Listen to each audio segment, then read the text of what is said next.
I'm going to be reading from this book, which is a chapbook, and I don't know if you all know what a chapbook is. A lot of people I've discovered don't know what a chapbook is, and it's simple. It's a small book, usually 15 to 30 poems at most, and it is always focused on one thing. In this case, it's focused on my mother and the things she used to say. So that is a chapbook. I think it's correct to say that in the past, you didn't get your chapbook published unless you already had published books and had some sway with your publisher, because there's no money in chapbooks. But now we live in the 21st century, and there are places, not very many, that do actually publish chapbooks. And this one is called Red Bird Chap Books. It's in Minnesota, and that's all they do is chapbooks. And everything is done in-house. So that I had an editor there, a very nice woman who was a poet.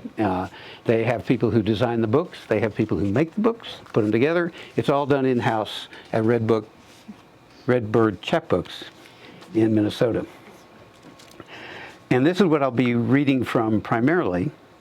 I'm going to read a couple of other poems first, and I actually have a good reason.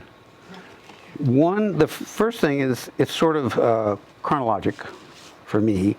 My wife Vickie, who's right over here, an artist who has been involved in printing for quite some time, and at one point, she and I, Vickie was doing life drawing studies and doing prints from her life drawing that she would go to at Ava. And at one point she came to me and said, "Do you think you could write a poem or poems about any of my drawings, the prints?" And that just seemed kind of like an intriguing idea. And I said, why not? And over the course of, I don't know, something like a year or so, I think there are 15 prints in here. And I wrote a poem in response to each one, and we published it. And this is, I'll show you one that isn't all. This is Body Language.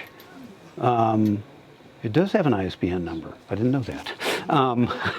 And so this was our first real effort at publishing something. And so I want to read a couple of poems from that. And one of the other reasons that it's, one of the reasons it fits together with the things she said is because I think had this not happened, this wouldn't have happened. And I can explain that in a little bit. So let me read first Stories Bloom. This is the print. And this in the book. Book's really better than the screen. And this is Stories Bloom. Last year at this time, my peonies had pushed up through soil just thawed in my garden by the garage, but buds were a good way off. This year, blooms have already weighed down their stalks, and some I've staked, but have cut enough to fill vases and jars on every flat surface in the house. I bring the peony Paula Fay inside, her red-pink petals so intense I have to look away if I stare too long. I'm not sure I would leave my room if I were that stunning. What eyes wouldn't I attract, and how many of those would be welcome?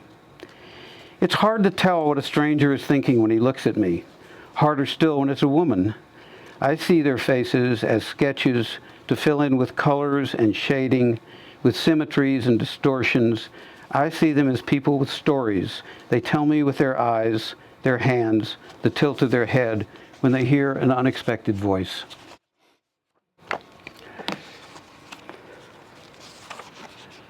And this is, how do I change this?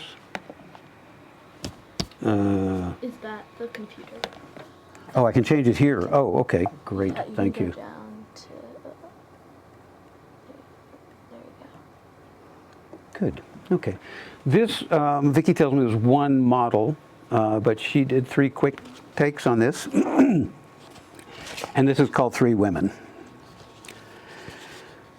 You were playful, tossed your clothesless bodies around by the pond where we all went to skinny dip, lie in the sun, and pretend real life was simply theater beside a bigger pond, a play demanding costumes like slacks and shirts, skirts, and blouses. You moved like dancers with each other, taking steps only unclad bodies could make, cavorting like infant animals, pulling at each other's hair the way kittens pull at a curtain to see what happens. At day's end, you covered yourselves for protection from eyes that could only see bodies in a dark light, each of you stealing glimpses of sunset, watching blue sky turn to fire, fire turn to embers, then ash. So there are more of these in here, and I particularly like this book because of Vickie's prints. I think they're really wonderful. Having done this, I looked back at tons of poems, and I thought, you know, I bet I have enough here to where I could get a book together. And I'm going to read one from this book, Dancing on Earth, about my dad, because I think he's not going to get equal time tonight, but I thought it'd be nice if he just got something. And plus, it's the second in the step toward the chapbook. And he does appear in the chapbook, sometimes in favorable light.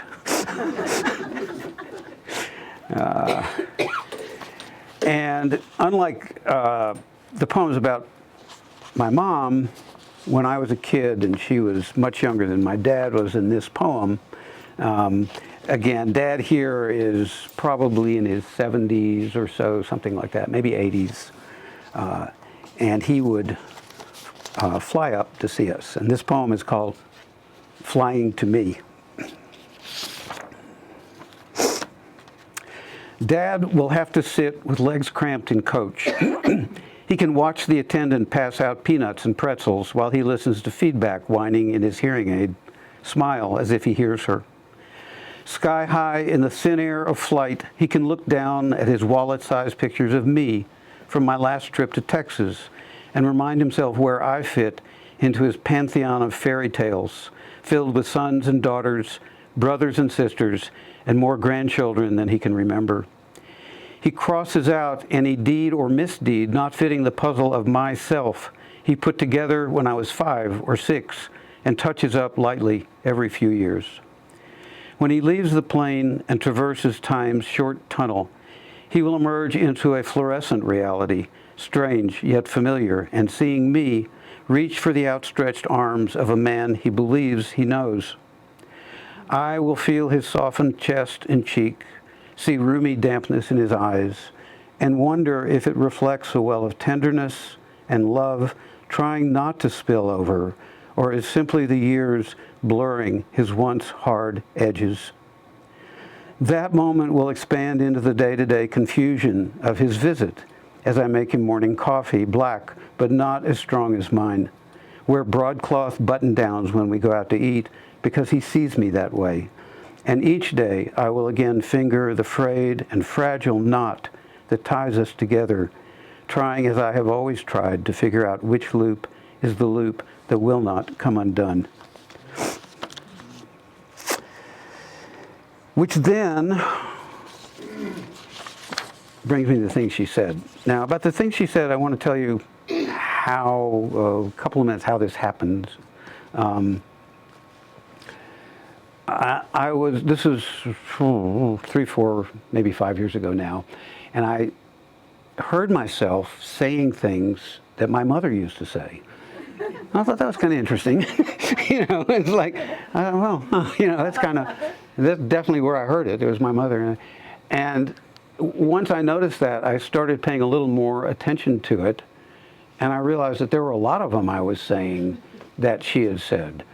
And finally, I decided to write them down. I would just write down, and I did. And I had a pretty good size list of them, and I looked at them, and then I thought about body language. And I thought, well, if I could write poems about a print of somebody I didn't know at all, maybe I could write poems and include in the poem these things that she used to say. So I worked on that for I don't know, somewhere between a year and 2 years. And even if you've never written poetry or anything else, surely you have done something that you sort of finished. And you know that it's not finished, but it's not something you really want to think. You know, it's the thing that it's there and it's almost finished, and by God, it's almost finished. And then for a few months, Vickie kept asking me, "What are you doing with the poems you wrote about your mother?" And I'm going, "Yeah, I'm doing. Don't worry, I'm doing."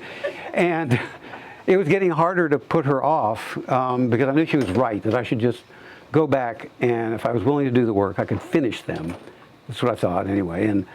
But whatever it was, the motivation. And then I see online that it turns out Red Bird Chap Books is accepting chapbooks for publication, and the deadline is November 30th. 30 days has September. Is November 30th. And at this point, I think, what I could do is, and I had no illusions about being published. That was not part of my thinking. In the old days when there was no digital stuff, they would say, I could take my rejection letters and paper the living room with them. So that's where I was, still am, I think. And I just thought, but I can use it as motivation. I'll take it to Staples, I'll get it printed, the kids will have it, the grandkids will have it, much to their chagrin, maybe, I don't know. But I thought I will use that motivation. And literally on November 30th, I did submittable and I got it in. And then I forgot about it. The holidays came, everybody visiting everybody. And then I got a letter from them, and it said, we've had so many submitted chapbooks for publication, and we're publishing 8 of them, and yours is one of them. I thought it was a scam. I'm not kidding. I just thought, yeah, right. But as it turned out, it wasn't. Our son, who's an academic, and when he was in grad school, worked at the University of Wisconsin Press, and it turns out he did contracts. Why, I have no idea. He's not a lawyer, has no idea. But he just, they were. So when I got the contract, I told him I had a contract. He said, "You want me to look at it?" And I'd forgotten. I said, "Yeah." And so he writes me back and he says, "They're treating you much nicer than we treated our authors." I thought, okay, that sounds really good. And then the process went on. And in fact, it took about, COVID made it harder. They lost some people. They're a small organization. They lost some people to COVID. But it took about a year or so to finally get it published. And all during that time, I was having a hard time believing it was. I was worried they were literally going to go under before it got published. It's not as if, But they came through, and they designed this beautiful book, and it's got 15 poems in it.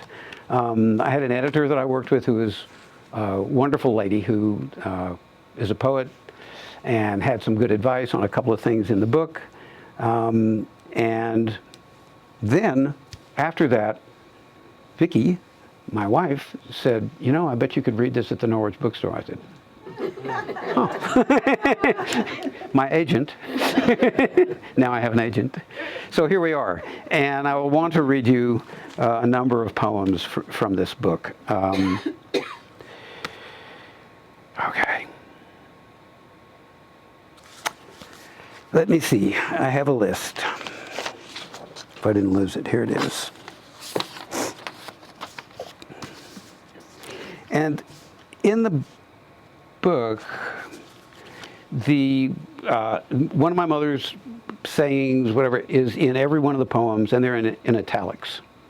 And I will show one just because there was an idea I had that I did in fact use in a couple of poems.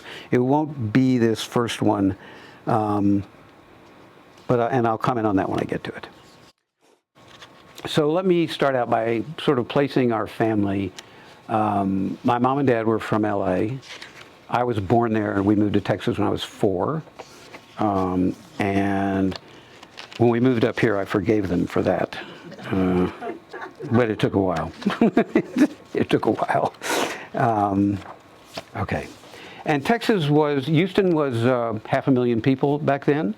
It had strong suits were oil, shipping, racism, and anti-Semitism. The Holy Trinity. All four of them. So that was, and there was trouble with that to begin with, and it eventually evened out.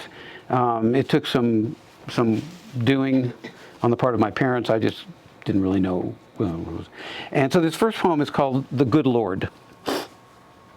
The Good Lord. We lived in Texas in the 50s, and our family was tightly tied to our tribe of Houston Jews, but we weren't religious. Rarely at synagogue for services, no candles lit Friday nights. Yes, Sunday school for me, but I skipped classes and never got a report card. And yet, whenever Mom spoke of something coming up, whether a day or a year away, a visit to a nearby friend, or move to a new neighborhood, her anticipations always ended with, "The good Lord willing and spares us." As best I could tell, the good Lord did spare us, in spite of no prayers, no devotion, not much of anything except Mom giving voice to anxiety, reminding me tomorrow was not a given, and invoking the Lord out loud might bring the only protection we could get. Things were kind of scary in Texas when we first moved there. It was, I got to hand it to my parents to get through that. It was not a happy place if you weren't an oil man or something along those lines. And I was not, I knew a lot of kids by the time I got a little, who always wanted to be adults. I never understood that. My view of adults was that it was not a good thing. there was a lot of bad stuff going on, and I was doing okay. But eventually, we got to a place where it sort of made more sense being an adult. The start off in Texas was not a good one. But as I said, eventually things started working. And I will get to that in here. There will be some Yiddish words, not very many, but there will be some Yiddish words in these poems and in this next poem. And this one I won't, there's two simple words, and I won't comment on them. I'll just read the poems and then maybe afterward. I would say my parents were like good American Jews. They did not speak Yiddish at home unless they didn't want me and my sister to understand. And then they did speak Yiddish, which they were okay enough at. Not fluent enough to recognize that when I got to high school and took German that I could understand what they were saying, which is why I took German. Truly. This is not good. Oy vey were words Mom usually said under her breath, a kind of muttering, nothing serious, a dropped stitch, salt gummed up in the shaker, my telling her I was saving up to buy another batch of sea monkeys. Oy Gewalt never came out so quietly, as when the biannual grinding noise from the backside of the Buick announced the need for a new car loan, when her best friend's daughter decided marriage was better than high school, when Dad had to stay out on the road a few days more till sales picked up. When I tried to say those words, I couldn't. My mouth wasn't ready. Hadn't been kept shut often enough when things were oigewalt bad. Hadn't tasted the bitterness of words left unspoken so often they could be buried in a harmless Yiddish phrase. I wondered, until I don't know how old I was definitely into adulthood. I wondered, older Jewish people, when they say those words, sound a certain way. That's just the way it sounds. It's not just the word. It's not just the spelling. And I wondered whether I would ever sound that way. Because, it's like when you look at your grandparents and you wonder when your parents are going to look that way. And I wondered whether I would ever sound that way. And I had no idea. And eventually, one time, I realized that I did sound that way when I said those words. And our son, who is 2 years younger than his daughter and is 55, has started to sound that way. So apparently it does take some being in, I don't know what, dealing with things or whatever. So oy vey and oy gewalt are simply saying things like oh my or God or oh hell or whatever it is. They're just words, if you heard it, you would understand it without knowing. And this next poem has a word in it which is kind of like that. And the word is tsuris. It's one of those TS words that we don't have in English. And it tends to be one of those, you know, I know you've all heard someone say at one time or another, it doesn't really have an English equivalent about some word. You know, you've heard that, and I've heard it. Surus is one of those words that is sort of in both camps on that.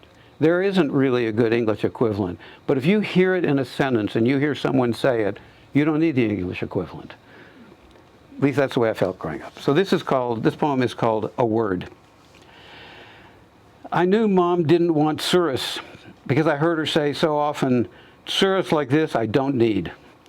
To me, the word's meaning was unknown, but obvious. I figured I wouldn't want it either. Her not needing Surus did not keep it from wedging its way into her life, reminding her Dad was always on the road, that she had no car, and what little money she had now would be gone before the month was. If she didn't want Surus like this, I wondered if there was Surus she wouldn't mind. Maybe the cat's claws ripping into the frayed fabric of the easy chair she never sat in anymore, or the rain starting just when she was ready to hang wrung-out laundry on the clothesline out back.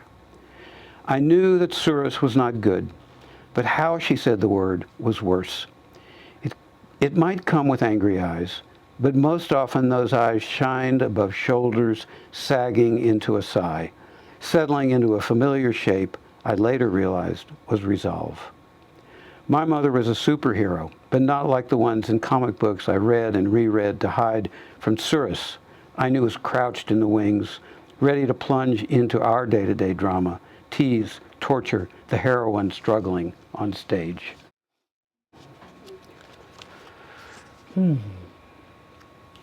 My sister was 8 years older than me, much like Vickie's brother is 8 years older than her.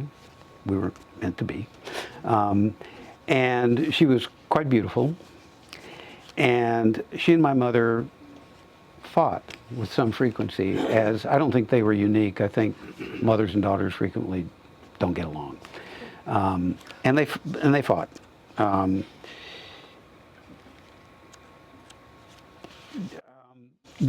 When we moved to Houston, so I was 4, so Lynn was 12, and it was a hard move for her, not a good age. And this was an age when parents didn't ask their kids if they thought it was a good idea to move.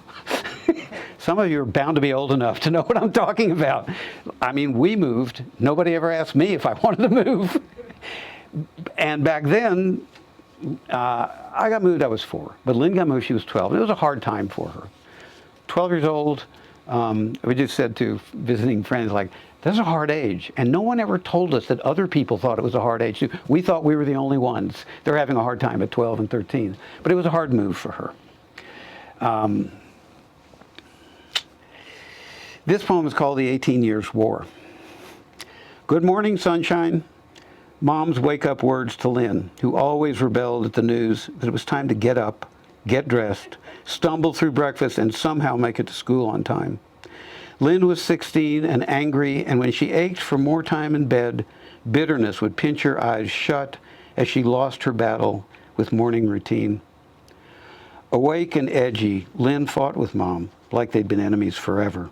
Brawls, without hitting or shoving or grabbing, but lit up by words flung at each other, smashing against each other, and then crashing to the floor in wounded silence. Good morning, sunshine, was the bell ringing for round 2, or 10, or 20. It was the barb from last night's fight, its point dulled and ragged, but still intact after dinner, after kitchen cleanup, after each had reminded the other this fight wasn't over. They did, they fought. This next poem is called Nope. Where am I here? I have to see the page. And this has if I've got the right one. Yeah, this one has a preliminary story, which at the time I didn't know. Napoleon's wife at one time was Josephine. By probably urban myth, there was no urban back then, but some kind of myth, Josephine really wanted to do it more than Napoleon. And this was a sore point between them. And by myth, the line that grew from that supposed contention was, "Not tonight, Josephine." A line I heard many times And not referring to any of that, but it was just, it was, and at the time I didn't know what it was. This poem is called Nope.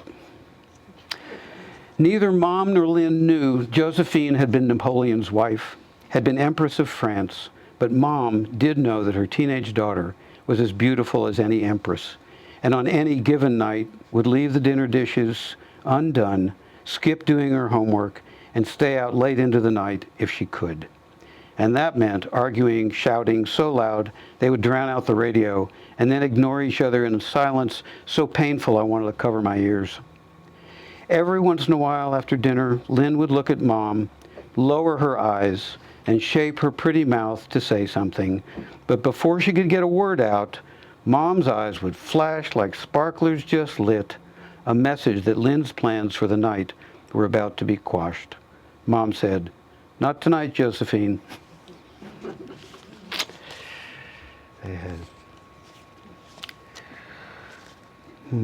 And this one, I think this is the one I want to show. Yeah. Let's see if this works. No. All right. Okay. I'm just showing this because italics, italics, italics, this is all one phrase, one sentence. And there's another poem, one I'm not reading tonight, where I've just sort of knitted her saying into the rest of the poem. But I wanted you to be able to see this one so to get the idea.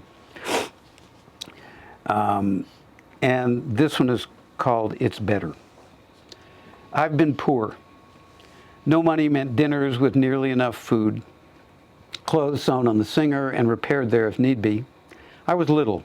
In summer, wore seersucker shorts Mom made, barefoot, no shirt. Lynn was a teenager, never got what she wanted. Dad was gone enough for Mom to need a car. Got a '48 Ford, 5 years old and so used up any drive more than a few blocks meant gnashing of gear teeth and threatening wisps of smoke slipping out from under the hood. And I've been rich. Mom was 50 when money finally stopped running out before Dad's last paycheck. Middle-class life arrived like a postcard snowfall, enchanting and delicate and somehow solid. Our tired brown couch and its concave cushions disappeared, replaced by something too nice for any of us to sit on. A slew of shoes carpeted the floor of Mom's closet and clothes from Neiman's year-end sale, draped a few wire hangers. She and I ate out more often, usually at one's a meal, and I could get the banana cream pie whenever I wanted. And rich is better. I've been poor and I've been rich. Rich is better. She said that many times. In the dream house of my childhood, we lived in a street called Wichita, and we were there for when I was in grade school, elementary school, and it was just ideal. It was like one of those Norman Rockwell paintings. There were the Williams down the block who would invite the kids in for lemonade. There was the empty lot we'd play baseball in and eventually break a window that somebody got upset about. We'd ride your bike, and it was just, it literally was like out of a storybook. And at this time we had a house that had a small back porch, not meant to be a porch for like sitting on, but just a back screened-in porch, and there was a washing machine on the porch, a clothesline out back. And this is called washers and dryers. The washing machine lived in its own small room with a door to the kitchen and a screen door to the backyard where clotheslines were usually drooping with laundry. In between jobs, the washer squatted there in clumsy anticipation like a servant anxious to help. When Mom cranked wet clothes through the washer's wringer, she had a hard time staying silent, grunted. Seemed like she and the wringer were arm wrestling, and she was winning, but not by much. I wanted to help, but for a 9-year-old, I was small and barely strong enough to wring out a t-shirt. I asked her why she didn't go to Sears and get one of those new setups with a machine that dried the clothes. No more wringer, no more going outside to hang the wash. She said this one was fine. There'd be nothing new till it died. I told her it looked old and made noises like it was being tortured. I was sure it couldn't last much longer. She smiled, sighed a long breath out, and turned away from the washer, wheezing at its load. looked at me as if important words were coming and said, "From your mouth into God's ears." Then she laughed. I remember that little screen porch. And this next one is the one that this saying probably, unfortunately, had the greatest impact on me.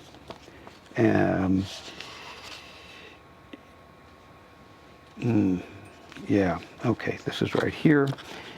And this one is called Shoes and No Shoes. My mother loved shoes. I don't mean to sound sexist or anything, but I really think that's a woman thing. Not that men can't do it, but I've just known a lot more women that there's this relationship with shoes that, quite honestly, I don't understand. I mean, I get it. I know that it's real, but, and my mother had that relationship with shoes.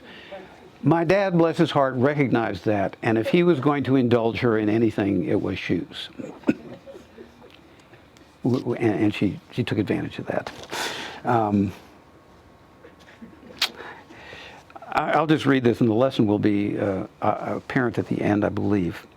This is called Shoes and More Shoes.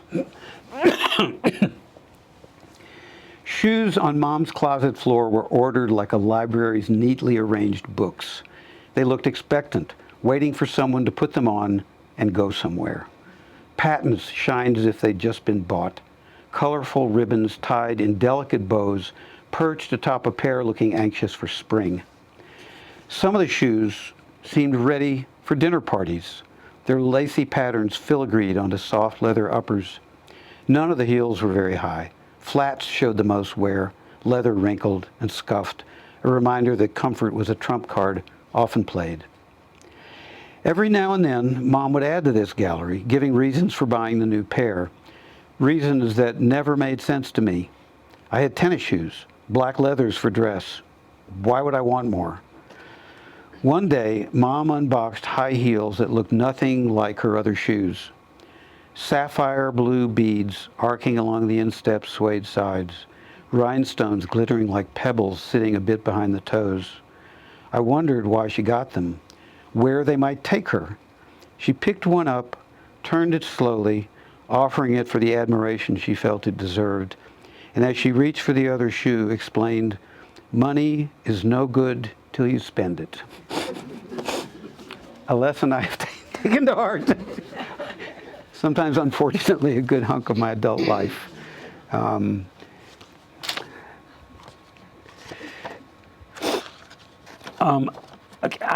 Where I grew up, if you were good in school, it was assumed you were smart.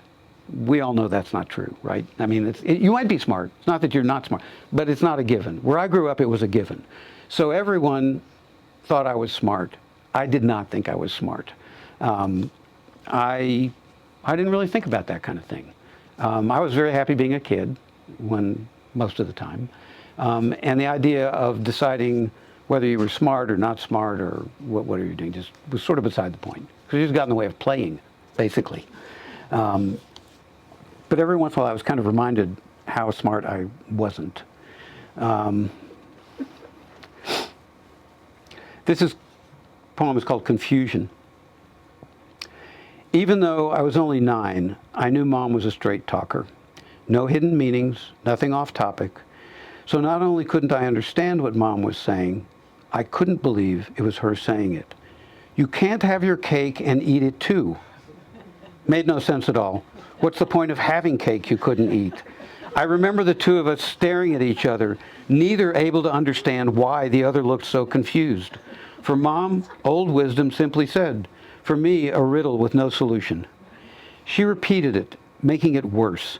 I hadn't heard anything wrong, hadn't drifted off at the one word that would have stilled the confusion clashing with itself in my head. I felt a lesson taking shape. Stay a kid. Stay out of the world where talking like an adult means stringing together words, running away from each other. I really believe that one. That's okay. I'm going to read one that is. I have been asked, happily not very often, what a prose poem is, and honestly, I have no idea what to say about that. I think this one that I'm going to read now Would be called a prose poem, I know, because it's not in lines with line breaks. Other than that, I don't have any. So when we are done here, and if you want to ask questions, don't ask me what a prose poem is, because I won't be able to tell you. And this is called No Child. And it's a prose poem, I suppose. It's a block on a page. Summer of 1952. We're driving in southern New Mexico, desert in all directions, no houses, no gas stations, no other cars coming or going, and not a cloud in the sky. It's over 100 degrees out. We'd left Houston the day before, headed to LA. I am 8 and in the back seat. The car's not air conditioned. Dad has pulled off the road, flat tire. He's out of the car a minute or so and then goes around to Mom's side and tells her there's no spare. They argue, yell. Dad bangs his hand on the car, starts walking toward California. Before he's walked very far, I hear something come up behind us, a pickup. Dad sees it, walks back toward us, and when he gets to the man in the truck, they talk. Within a few minutes, the man has put a new tire on the rear wheel. Dad gives him some money, and we get going again. I can see heat bending air over the highway. The man drives past us. There are a bunch of tires and an air hose attached to a big tank in his truck bed. Mom stares straight ahead, says, God looks after fools and children, and you, Elmer, are no child. It's not the first time I'd heard her say that to him. They got along, yeah. And this is the last poem I'm going to read from this book, but I have one other poem, and I'll tell you why I'm going to read that after I read this one. This one is not so much like the other poems. And when I wrote this, which is a good few years ago, well, I'll read it. It's called The Echo of Her Voice. I'm sorry, not The Echo of Her. Yeah, it is called The Echo of Her Voice. Oh, I have it confused with another. The Echo of Her Voice. It was never in response to anything actually important. Minor tragedies. An error by the second baseman threatening her beloved Dodgers lead in the top of the ninth. Or perhaps finding her car had a flat tire that would keep her from a trip to Sears for new kitchen curtains. I can hear her voice yearning for lightness in the shadow of one of those small setbacks. Goodbye, my country. As if her country was that moment, and that moment erased a future that would not arrive, would slip out of sight like a ship sliding over the fine line of a far horizon. She has been gone almost 30 years, but in my head today, I heard her voice like harmony from a background singer as the words, goodbye, my country, sailed through my head. Words so spare, they floated on the bare breeze of hands, waving goodbye to a country, busy convincing itself to disappear before our wide open eyes, disappear as if that had been its plan all along, and had told Mom about it well before the rest of us could bear the news. Little did I know when she was saying goodbye, my country.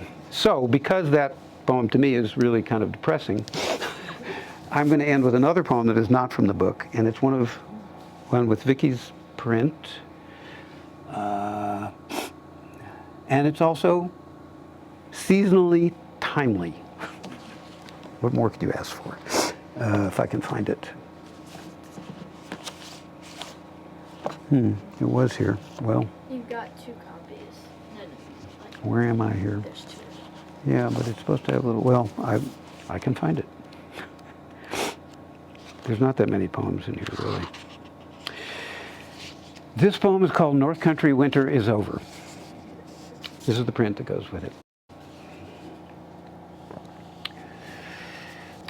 North Country winter is over. Because it's spring and because I have for so long been wrapped in down and poly, scarves and sweaters, and my woman body has been begging me for weeks, for months, to give it some air, some sun, some sense that yes, perennials will show up, will push their purple and yellow petals up through and above the plastered mulch of last year's leaves, ragged and colored like mud gone dry.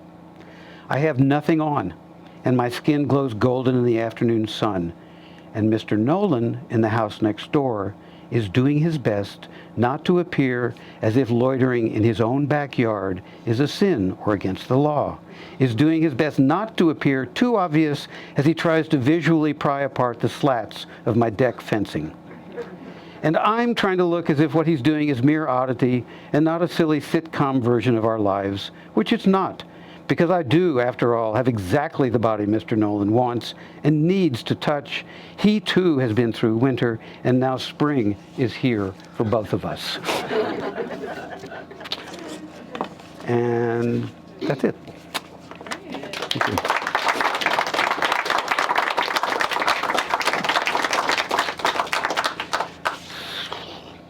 If there's any questions or comments or... Pardon me? Oh, you know what a prose poem is. Speak up. There's a man in the there's a man in the balcony who knows what a prose poem is. I think a prose poem is just a paragraph with poetic ideas, Okay. written in poetic language, as James Joyce would do. Okay. I'll buy that. Yes. Thank you so much for sharing your poetry. It was really nice. Thank you. Enjoyed it. When you write poetry, are you, like when you sit down to write poetry, is it a practice for you, or is it an inspiration and just kind of, or both? There was a time when the only way I could write a poem was when the first line appeared in my head. And that was that. And then I would just write, and ideally, eventually, Gerald Stern, who I was lucky enough to be in school, and Jeff Friedman that was teaching there, and I was a student there, said he doesn't call poetry writing, he calls it rewriting, which is, and readily admitted that yes, every once in a while, some poet somewhere actually just writes down a poem. But that's not, so for me, it still is mostly just a first line appears, and I just, whatever happens next in my head, I just keep writing. Sometimes, but rarely, I have an idea I want to get across. Those usually fail. But usually it's just, one of the things I like about writing poetry is I never know where it's going. And when I get to the end, if it's working, even if it's not exactly right at that point, I know that's the end. Figuring out that it's finished is harder, I think. I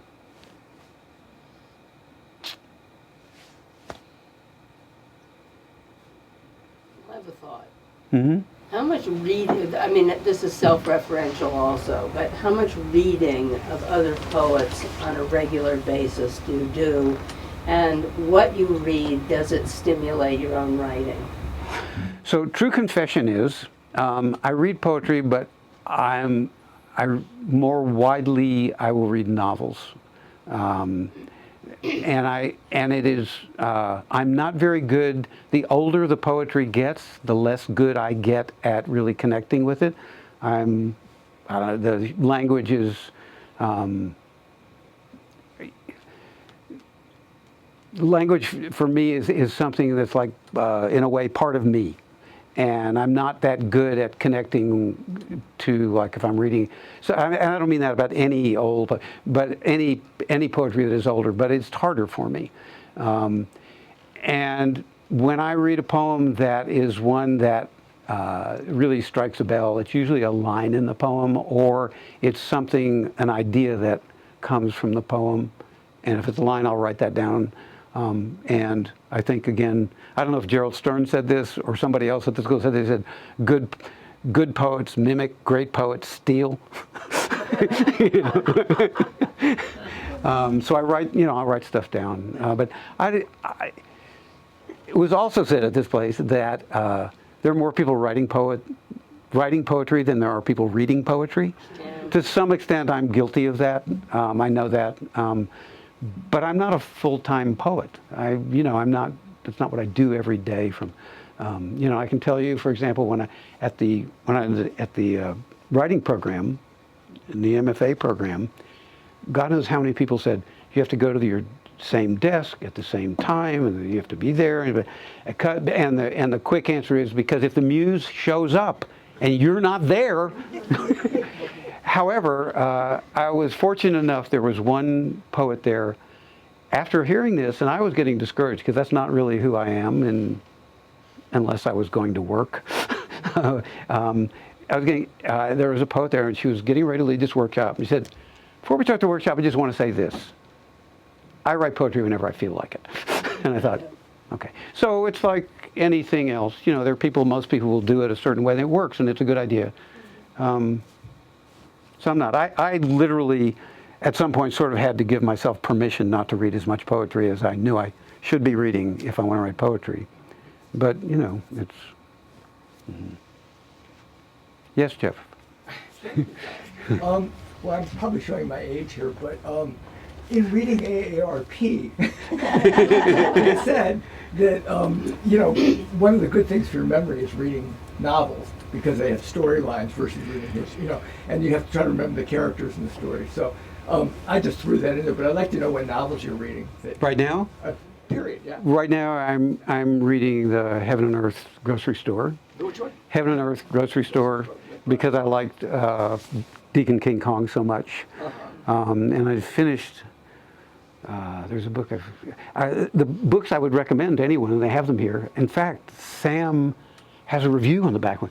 It's called the Barroy Quartet. Now, it started out it's a Norwegian writer. It's been translated, and the first book of the four is called The Unseen, and it's that kind of writing that is extremely spare and really, really effective. Someone asked me a few years ago, we were getting to know each other, they asked me what kind of books I read. I said, I read novels. He said, yeah, but what? You know, and I said, what do you mean? He said, like, you like adventure, you like romance. I said, no, I don't do anything. He said, well, what do you like to read? I said, I like to read good writing. You know, it's like, and I think, I was just said to Vickie earlier today, I'm a little worried about the bookstore because they seem to know me when I come in, and I don't actually read that much. I mean, like our sister-in-law, she devours a book in like 3 days. That's not the way I read. So if I read, you know, a dozen novels a year, for me, that's a decent clip. And when the Dartmouth bookstore was open, it was easier because you could just browse and you could figure. And then I went through a period when I just read the New York Times review and see what they said. Now I can come here and browse and look at what they have to say and all. So but I would say also reading novels, I think this is true of novels, I think it's true of anything, movies, poetry. If you're not reading some or looking at some bad stuff, it just means you're not reading enough. Because you're going to run across bad stuff, you know. But I'm also gotten to the age where I stop reading a book that's bad stuff, which I could never do before. I don't know. So you can remember the last book you read. That's Yeah. good. Yes. I don't know. Jeff was my very first poetry teacher, and he is acknowledged in this book. And the thing Betsy and I have taught poetry courses at Osher. Okay, and one of the quotes that you said, you didn't mean it to be a quote, but that you said to me after I'd read some poem, and this was 30 years ago, and I'd read it and I don't even know what the poem was, and you were saying something, and I said, but this is the way it really happened, and you said, I don't care how it happened, I care about the poem. And I went, oh, okay, that's someplace to go. No, really, that made a big impact on me. It's like, you don't? Because I remember in one of the poetry groups I've been in, I wrote some poem about some bird that was singing the wrong song. And somebody got very irate about that. And they said, you can't have that bird singing that song. I said, oh, yes, I can. And they said, you can't because they don't do this. I said, it's a poem. I can say anything I want to. Jeff taught me that. I'm just a liar. Well, you know. Oh, well. Favorite poets? Favorite poets? Yeah, not one, like 3 or 4. Philip Levine, Doty, Elizabeth Bishop. I always wanted to be able to write like Elizabeth Bishop. I thought if I could write like Elizabeth Bishop, I would die a happy man. I like Jerry Stern a lot. I like Larry Levis. Where am I going? I was recently. You said Phil Levine first. Why did you say first him? Why Phil Levine? Oh, I just loved it. He just seemed in poetry so human. You know, he just, and I mean, that's easy to say, like, oh, he seems like it, but that doesn't just happen reading. You can have the same facts and ideas in a poem, and if it's not, he just seemed incredibly human to me and cared about the right things. And his writing made that work. I mean, he didn't just like say, hey, you should all be nice guys. Like this. So I think he was the first one. And then I didn't start reading Jerry Stern's poetry until I went to the school, and I just loved some. There's something about in one sense, all of his poetry sounds the same if you're not parsing, if you're not looking at what are the words, but just the sound of the poetry. And I think that's a lot. The Mark Doty poem that got me hooked was the display of mackerel, which is I just bought all his books after I read that. I didn't like any of the poems as much as I like that. But yes. When did you start writing poetry? And how has your poetry changed through time? Hopefully it's gotten better. I am the classic, like, grade B movie poetry writer. I was writing poetry when I was in, I don't know, like junior high school. I finally got up the nerve to show a poem to an English teacher who just basically told me how bad it was and why it was so bad. And then I did not show a poem to anyone, and Vickie was the first one after that, until I was 35 years old.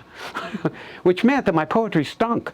Because, as Stern said, poetry isn't writing, it's rewriting. So I had these things I just put on paper, and I had them, and then finally I was first read to Vickie, and then I sort of got the idea that it wasn't as bad as I thought it would be. And then one day, in around 1990, mid-90s, I think 95, I had gone for a run. I was in Lebanon, where at the end of the run, it was at Three Tomatoes is there, and on the kiosk it said Lebanon College poetry writing. Now, I thought, maybe I should do this, but I was still burned from junior high school. Okay, now I'm like 40, it's like, if you do anything where you just throw yourself out there when someone, pops you in the chops because you did that, tends to linger. And I insisted, I called the school and said, I want to talk to who's teaching this. And I talked to you. You may not remember it, but I thought, well, he sounds okay. And Jeff's... I told you to go get some pasta. Jeff's a really good teacher, and that was what started things. And I think I said something, what he taught me is that if you're serious about it and you work, you can get better. And this was, Jeff, sorry, buddy, but this is one of your lines that I have repeated a gazillion times. He said, a poem is a made thing. And it's like any other made thing. You can make it right, you can make it wrong. The key was this poem is a made thing. So, you can make a chair that when you sit, and it's beautiful, and when you sit down on it, it falls apart, and you're on it. So a poem is a made thing, and that's what got me looking at what I was writing, because it's really hard when you're in love with writing and you just think everything you put on paper is wonderful. It's hard to look at it critically. That's why we have other readers, because I think no matter how good you get at it, for most people that write poetry, it's really hard to get separated from a thing that is, you're like pulling out something and putting it on a page, and you need critical analysis. So, it's nice to hear somebody say, I love that poem, and you hope they do. It's when you're actually writing that, it's great to have help when someone says, why are you using ing words here on 7 lines in a row?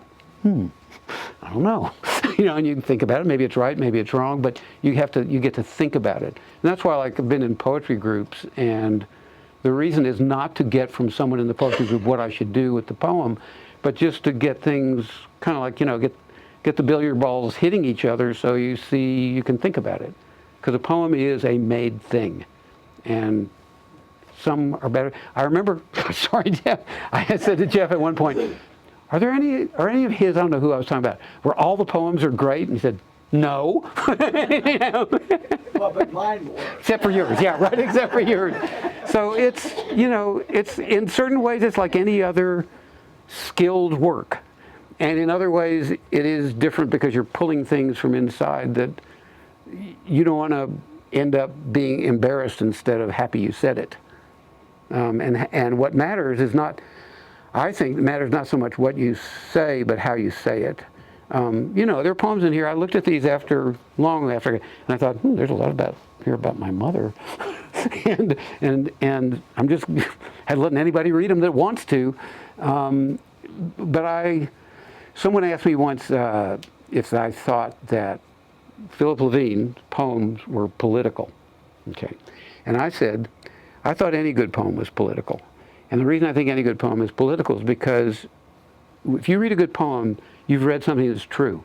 Once you know something can be true, it might dawn on you that other things might also either be true or not. And that's a political, that's a political thing.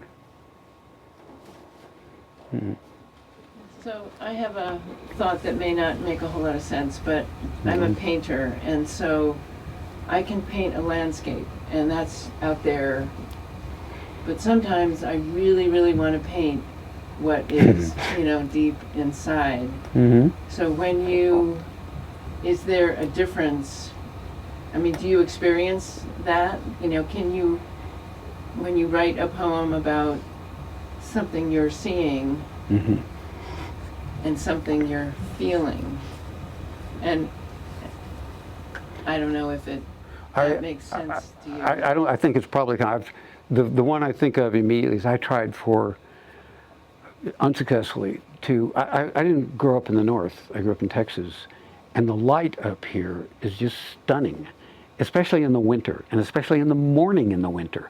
And I tried so hard to write what I was feeling, seeing, and I just couldn't do it. I mean, I know some people can, but so that's both in other words, it's both landscape and inside, because it's eliciting this emotion, right. That light, that winter light in the morning when it's, So I just wrote a poem a few days ago that's just about a scene. I don't feel like it's anything like I'm going to my inner depths, but I wanted to do it because I really liked it. Most of the time, that's not what gets me started writing. And with any luck, even if it starts out as something simple like the car was idling in the parking lot, eventually it will get to, otherwise, it gets kind of something deeper. Yeah. I don't know if Betsy remembers this, but I was in a group with Betsy 20 some odd years ago, and I read this poem, and there were a lot of comments about it that weren't particularly complimentary. And so it was my turn to talk, was anything. And I said, I met this guy the other day that was really boring. He was really boring, and I wanted to write a poem about a boring man, and somebody in the group said, you succeeded. So, So yeah, you want it to come from the inside, or find out where it is in there. But usually it's not things that seem like, I know that if I've written something that I'm happy I wrote, it will get there, but the beginning is not typically any clue.